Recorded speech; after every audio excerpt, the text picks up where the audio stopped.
घन्टी चुनाव चिन्हको लागि बालेन शाह चाहिँ पारसमणि भएर आइदिए। त्यो पारसमणिको उज्यालोमा ती सबै चम्किने मौका पाएको हो है। त्यो कारण मैले के भने भन्दा राष्ट्रसभाको उम्मेदवारले चुनाव जितेका हुन्थे भने त उम्मेदवारलाई पब्लिकले चिन्नु पर्ने होइन र। धेरै छन् नि, कुनै अर्को पार्टीबाट राजनीति गर्दा गर्दा थाकिसकेको कुनै हालतले राजनीति चुनाव नजितेको मान्छे घन्टी समात्ने बित्तिकै कसरी चुनाव जित्यो हैन।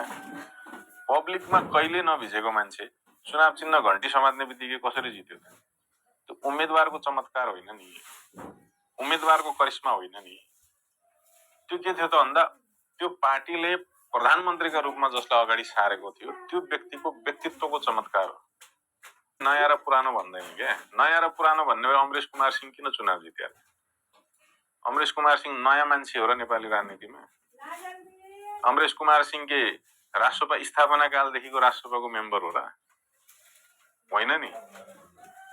गगन थापा र अमरेश कुमार सिंह एउटै पार्टीमा बसेर सँगै राजनीति गरेका मान्छे अमरेश कुमार सिंह नयाँ, अघिल्लोमा स्वतन्त्र लडेर यसपालि अमरेश कुमार सिंह नयाँ, घन्टी समात्ने बित्तिकै नयाँ हुने। गगन थापा रुखमै बसिरहेका मान्छे त पुरानोको पुरानो भइरहेको। पब्लिकलाई तपाईँले पागल हुने गरी दिवाना हुने गरी लहर पैदा गरिदिनु भयो भने पब्लिकले एक छापे लाएर पठाइदिन्छ। एउटा प्रमाणित भयो। अर्को के प्रमाणित भयो त भन्दा तपाईँको संगठनको जरा बलियो छ भने जस्तो सुकै आधी बेरी आए पनि पात पतिङ्गरहरू पनि झड्छन् होला, हाँगा बिगा पनि भाँचिन्छन् होला, तर मूल जुन हो त्यो चाहिँ मूल चाहिँ रहिरहन्छ भन्ने कुरा फेरि काङ्ग्रेस एमालेको मत परिणामले देखाइरहेको छ।